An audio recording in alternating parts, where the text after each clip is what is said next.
অন্ধকারে গাছের মধ্যে লম্বা মতো মাথা উঁচিয়ে রয়েছে, ওটা আবার কি? বেশ অদ্ভুত দেখতে। কাছে যেতেই চোখ কপালে এলাকার বাসিন্দাদের। পাহাড়ি বৃষ্টিতে তিস্তা নদীর তীরে হঠাৎ বিষধর সাপের আতঙ্ক।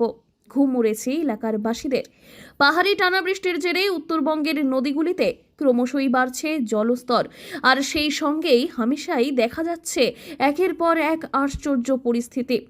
জলপাইগুড়ি জেলার ওদলাবাড়ি এলাকার তিস্তা ব্যারেজ সংলগ্ন অঞ্চলে সম্প্রতি এক সন্ধ্যায় ধরা পড়ল এক ভয়ঙ্কর দৃশ্য। সোশ্যাল মিডিয়া জুড়ে ইতিমধ্যেই ভাইরাল সেই ভিডিও।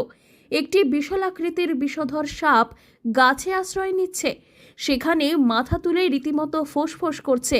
এলাকাবাসীর আতঙ্কে চিৎকার শুরু করলেও স্থানীয় পরিবেশ কর্মীরা দ্রুত ঘটনাস্থলে পৌঁছে সাপটির প্রজাতির শনাক্তকরণ করে।